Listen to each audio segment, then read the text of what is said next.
Assalamualaikum warahmatullahi wabarakatuh. Alhamdulillah, assalatu wassalamu ala rasulillah Sayyidina Muhammadin bin Abdillah wa ala alihi wa sahbihi wa mawala. La haula wa la quwata illa billah, amma ba'da. Pertama-tama kita panjatkan puji syukur kehadirat Allah Subhanahu wa ta'ala atas limpahan rahmat dan taufiknya sampai dengan saat ini tak henti-hentinya senantiasa melimpahkan rahmat dan taufiknya. Salah satunya kita bisa belajar meskipun secara virtual. Baiklah anak-anak, saat ini kita akan belajar pendidikan agama Islam. Sebelumnya mari kita berdoa terlebih dahulu. Bismillahirrahmanirrahim. Raditu billahi rabba wa bil islami dina wa bi Muhammadin nabiyyan wa rasula.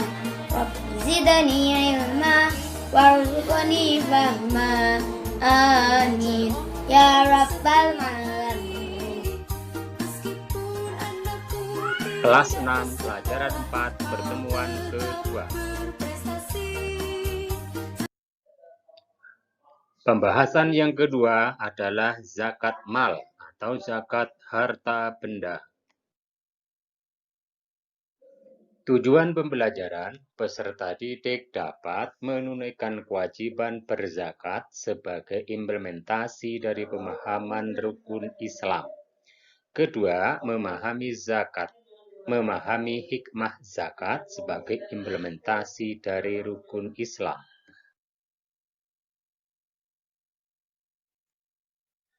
Setelah minggu kemarin kita belajar tentang zakat fitrah, hari ini kita belajar tentang zakat mal, kemudian dilanjutkan dengan syarat wajib zakat mal, kemudian jenis harta yang dizakati. Kita akan konsentrasi pada 3 hal. Satu adalah tentang pengertian zakat mal, yang kedua syarat wajib zakat mal, yang ketiga jenis harta yang wajib dizakati.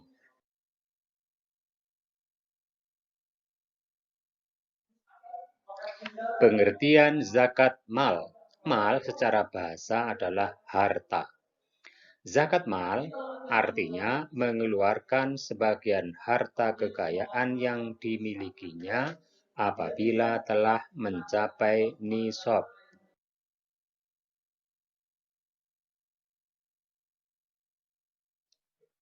Syarat wajib zakat mal. 1. Pemilik harta adalah orang Islam. Kedua, pemilik harta telah baligh atau dewasa. Ketiga, harta termasuk jenis harta yang wajib dizakati. Keempat, harta telah mencapai 1 tahun.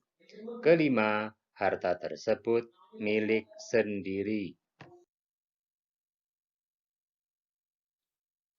Jenis harta yang dizakati.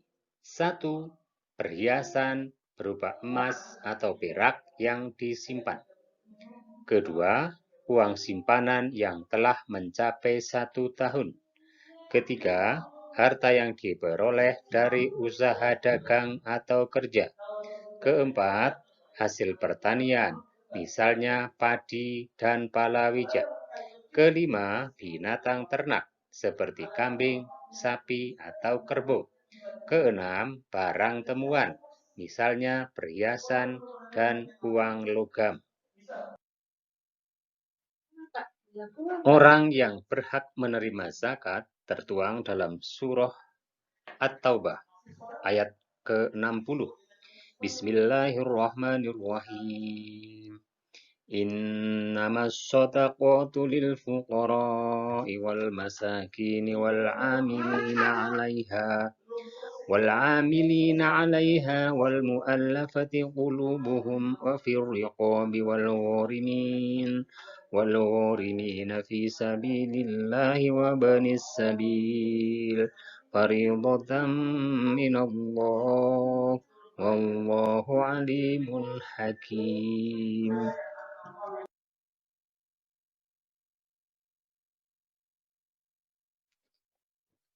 Orang yang berhak menerima zakat atau disebut mustahik zakat itu ada 8 golongan sesuai surat At-Taubah ayat 60 tadi. 8 itu adalah 1 fakir, yang kedua miskin, yang ketiga amil, yang keempat mu'allaf, yang kelima riqab, yang keenam horim, yang ketujuh sabilillah, yang kedelapan ibnu sabil. Untuk menghafal 8 golongan itu, kita permudah dengan singkatan. Fami, amu, riho, sakit. Fakir, miskin, amil, mu'alaf, rikob, khorim, sabilillah, ibnu sabil.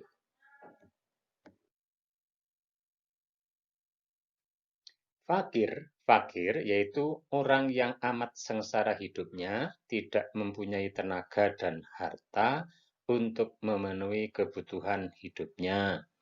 Miskin yaitu orang yang tidak cukup penghasilan untuk memenuhi kebutuhan hidupnya sehari-hari. Ketiga, amil yaitu orang yang diberi tugas untuk mengumpulkan dan membagikan zakat. Keempat, mu'alaf yaitu orang yang bukan Islam atau non-Islam yang berkeinginan masuk Islam. Untuk masuk Islam dan orang yang baru masuk Islam yang imannya masih lemah. Kelima, Rikob ini adalah hamba sahaya atau budak yang harus dimerdekakan. Yang keenam, Horim itu adalah orang yang berhutang. Itu yang berhutang karena untuk kepentingan yang bukan maksiat.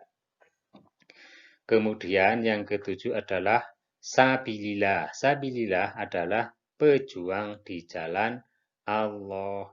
Yang terakhir kedelapan adalah Ibnu Sabil.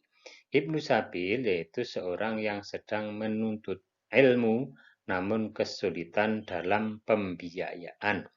Nah, kedelapan golongan ini disebut mustahik zakat atau 8 golongan yang berhak menerima zakat.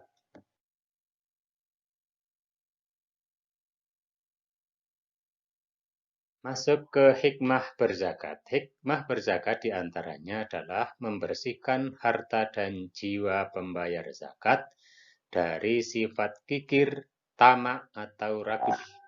Kedua, membantu orang yang kesusahan atau kesulitan dari segi ekonomi. Ketiga, mendorong manusia untuk berjiwa sosial dan peduli kepada sesama. Keempat, mendorong manusia untuk bersikap jujur dan bertanggung jawab atas harta yang dimilikinya.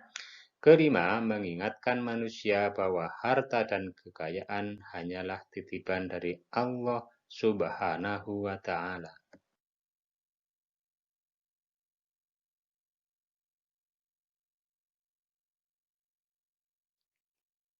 Demikianlah Ananda sekalian, semoga kalian semua menjadi anak yang soleh dan solehah, berbakti kepada orang tua, dan berguna untuk agama, bangsa, dan negara. Terima kasih. Wassalamualaikum warahmatullahi wabarakatuh.